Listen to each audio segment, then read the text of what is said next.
नमस्कार, आपके साथ मैं हूं आदित्य कुमार।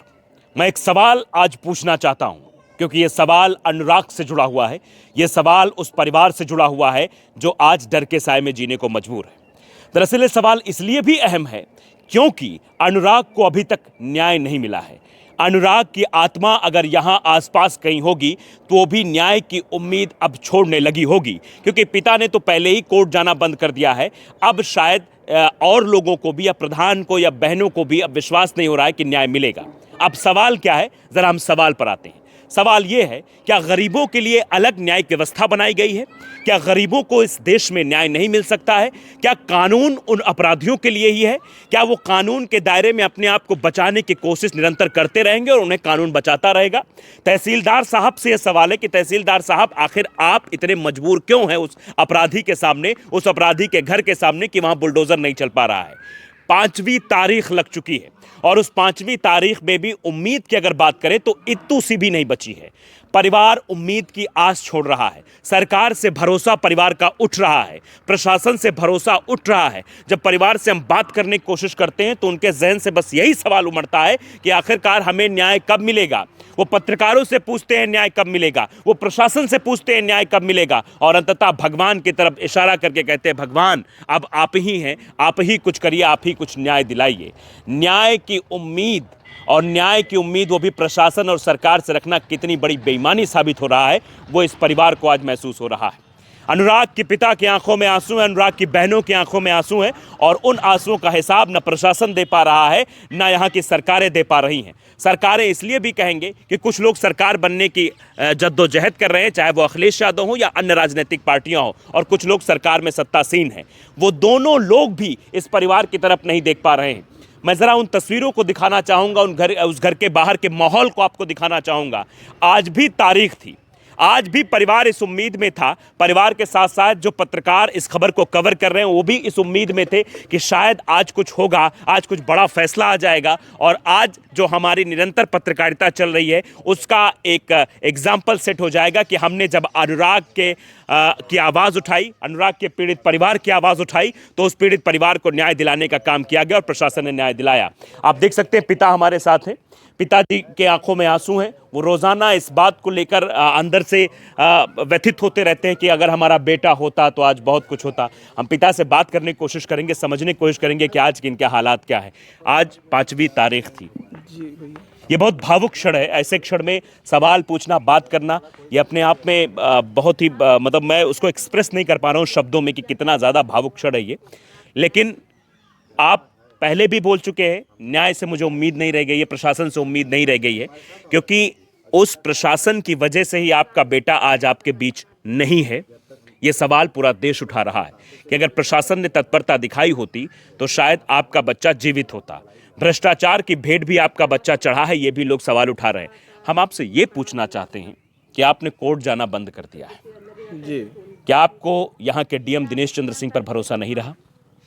नहीं, भरोसा तो है, क्योंकि हैं वही लोग, जो करेंगे वही लोग करेंगे। वो लोग जो चाहेंगे वही होगा। मेरे चाहने से न चाहने से कुछ होने वाला तो है नहीं। तो मैं क्या बताऊं? आप जानते हैं, आपके प्रधान जानते हैं, आपका ये पूरा गांव जानता है कि ये जो बिल्डिंग पीछे बनाई गई है, ये बिल्डिंग जबरन बनाई गई है, ये ग्राम समाज की जमीन पर बनाई गई है, ये सरकार की जमीन पर बनाई गई है। तो और क्या देखना है? 5 दिन, 5 तारीखें, महीने भर का वक्त बीत जाता है। जी भैया, मैंने आपसे पहले भी कहा था कि उसके पास पैसा और पावर है और वो अपना पावर और पैसा इस्तेमाल करेगा। मेरे पास तो कुछ है नहीं, इसलिए मेरे बच्चे को काटा, वो कुछ कर नहीं पाएगा। तो मैं क्या कर पाऊंगा? उसकी बिल्डिंग ऐसे बनेगी, आएगा कल को यहीं फिर से रहेगा। मैं तो मर ही चुका हूँ। मेरी बच्चियों को मारेगा, यहाँ से भगाएगा, ये मकान कब्जा करने के लिए जिसमें मुकदमा किया ये सब लेगा और लेगा, रहेगा। हमारी बच्चियां भाग जाएंगी, अपने अपने घर चली जाएंगी। मैं अकेला रह जाऊंगा, भाई भीख मांगूंगा सड़कों पे। है क्या मेरे पास? बहुत लोग बहुत सारी चीज़ें बोलते हैं। कोई आया 25 लाख दे दिया, कोई आया 50 लाख दे दिया, ये कर दिया, वो कर दिया। पासबुक उठा के दे दे रहा हूँ भैया, आप देख लो कि कितना है मेरे पास, कितना है। माननीय सांसद जी आए थे, 1 लाख उन्होंने दिया, और 2 जी और 2-4 हज़ार आप लोगों जैसे आप लोगों ने जो व्यवस्था किया था, अपील किया था, उस वजह से कुछ पैसा मिला है, लेकिन 25 लाख 50 लाख नहीं है भैया, नहीं है। और मैं ऐसे मीडिया वालों से निवेदन करता हूँ, विनम्र निवेदन करता हूँ कि मजाक मत उड़ाओ यार किसी गरीबी का, नहीं तो ईश्वर सब देख रहा है। 2-4 पैसे कमा लोगे और क्या पाओगे, 2-4 पैसे कमा लोगे। मतलब कुछ व्यूज के लिए लोग नौटंकी कर रहे हैं, इस तरीके की भ्रामक चीजें फैला रहे हैं, जी बिल्कुल फरमा रहे हैं, फैला रहे हैं भ्रामक चीजें कि योगी जी का हेलीकॉप्टर उतरा, अखिलेश का हेलीकॉप्टर उतरा, आज ये हो गया, आज वो हो गया। कोई कहीं कुछ नहीं हुआ है भैया। और मैं यही कहता हूँ कि भैया किसी की गरीबी का मजाक कोई मत उड़ाओ, नहीं तो ईश्वर सब देख रहा है। पैसा आज है कल नहीं रहेगा, लेकिन ये जिंदगी अनमोल है और ईश्वर सब चीज का हिसाब लेगा। एक न्यायालय यहाँ चलता है ना। एक मैं सवाल ये पूछता हूँ आपसे, आप ऊपर वाले के न्यायालय की बात कर रहे हैं, वहां सबका हिसाब होता है जी। और आपने उसका शायद एक एग्जाम्पल देख भी लिया है। क्या एग्जाम्पल बोलूं, आते थे मुस्कुरा के मुट्ठी में पैसे लेके जाते थे। ईश्वर उनकी आत्मा को शांति दे, हमको उनके बारे में कुछ नहीं कहना है। उनके परिवार वालों को हिम्मत दे, उनके बच्चों को सुखी रखे।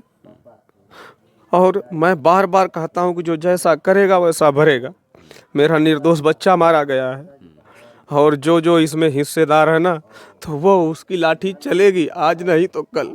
आप लोग फैसला मत करो, कोई बात नहीं है, राम जी मर जाएंगे यहीं, फैसला होगा उनके दरबार में। जब ये घटनाक्रम हुआ था, जब चीजें हो रही थी, तो उस समय जो प्रशासन की तत्परता थी वो क्या अभी भी दिखाई दे रही है उसी तरीके से? जी नहीं, कुछ नहीं है। अब चक्कर लगाना है और मुझे चक्कर तो लगाना ही नहीं है। अब स्टेट बनाम लालता चल रहा है ना, तो स्टेट गवर्नमेंट देखे, हमको क्या ज़रूरत पड़ी यार, मेरी तो दुनिया उजड़ गई। अब मैं चलूँ कचहरी, मेरी ज़िंदगी तमाशा है, मैं गरीब हूँ इसलिए मैं कचहरी जाऊँ? मुझे नहीं जाना कचहरी, गवर्नमेंट से है, गवर्नमेंट देखे। देखिए, पिता के लिए बहुत भावुक क्षण होता है उस लम्हे को याद करना जिस वक्त उसका सबसे करीबी, सबसे दिल के सबसे करीब जो एक दोस्त मानता था अपने पिता को और दोस्ती निभाता था, आज वो नहीं है। पिता के आंसू इस बात को साफ तौर बता रहे हैं। लेकिन सवाल यही है कि प्रशासन इस पर ढुलमुल रवैया क्यों अपना रहा है? क्यों तहसीलदार साहब को नहीं दिखाई देता? क्यों डीएम दिनेश चंद्र सिंह को नहीं दिखाई देता कि आखिरकार जिस तरीके से वो आए थे, जिस तरीके से लेखपाल को थप्पड़ लगाया था, लेखपाल को सस्पेंड किया था, उसी तत्परता के साथ इस पे फैसला क्यों नहीं सुना रहे हैं? क्योंकि आप भी जानते हैं कि अगर वो बिल्डिंग मौजूद रहेगी तो उस बिल्डिंग से जुड़ी हुई चीज़ें भी मौजूद रहेंगी और जब जब उस बिल्डिंग को ये पीड़ित परिवार देखेगा तो वो डरा सहमा अपने आप को महसूस करेगा और फिर वो प्रशासन से भरोसा उसका उठने लगेगा कि अगर प्रशासन होता तो आज इस बिल्डिंग पर कार्रवाई हो गई होती। तारीख पर तारीख हो रही है, हो क्या रहा है समझ नहीं आ रहा है। क्योंकि जब इस मसले पर प्रधान से बातचीत हुई तो प्रधान भी ये कहते हैं कि जिस कॉन्फिडेंस के साथ या जिस बॉडी लैंग्वेज के साथ अधिकारियों को काम करना चाहिए उस हिसाब से नहीं काम कर रहे हैं, वो इसको बहुत हल्के मामले में ले रहे हैं। आप समझिए, मैंने पहली बार भी ये कहा था, उस वक्त भी कहा था और आज फिर कह रहा हूं कि अगर ऐसे मसलों पर त्वरित एक्शन नहीं लिया जाएगा, ऐसे मसलों पर एक कठोर कार्रवाई नहीं की जाएगी, एक नज़ीर नहीं प्रस्तुत की जाएगी, तो ऐसी घटनाओं की पुनरावृत्ति हो सकती है। क्या पता जौनपुर के किसी गांव में किसी और अनुराग को मारने के लिए तलवार को धार दी जा रही हो, क्या पता कि कोई षड्यंत्र रचा जा रहा हो, क्या पता कि कोई और राजेश यादव जैसा षड्यंत्रकारी अपने परिवार वालों को कह रहा हो कि कब क्या करना है, फोन पर सारी सूचना दे रहा हो। इसीलिए प्रशासन को चाहिए कि ये अनुराग यादव की हत्या या अनुराग यादव का मसला दोबारा कहीं ना दोहराया जाए। सरकार को भी इस पर फोकस करना चाहिए, योगी आदित्यनाथ को देखना चाहिए। जो योगी आदित्यनाथ ये दम भरते हैं कि उनकी कानून व्यवस्था की वजह से सरकार बनी है, कानून व्यवस्था टाइट है। अमित शाह दूरबीन से अपराधियों को देखते हैं तो अपराधी उत्तर प्रदेश में दिखाई नहीं देते हैं, तो वो सब चीजें भी होनी चाहिए, वो दिखनी चाहिए कि आखिरकार अनुराग के हत्यारों के साथ आज क्या हो रहा है। अनुराग के हत्यारों को मौत के घाट उतारा गया कि नहीं उतारा गया? अनुराग के हत्यारों का जिस वजह से विवाद हुआ था, जो जमीन आज नस्ता नाबूद हो जानी चाहिए, वो क्यों उसी तरीके से खड़ी हुई है? वो जमीन भी आज शायद इन परिवार वालों को, आसपास के लोगों को चिढ़ाती होगी कि तुम मेरा कुछ नहीं बिगाड़ पाए और मैं जो चाहूं वो कर सकता हूं।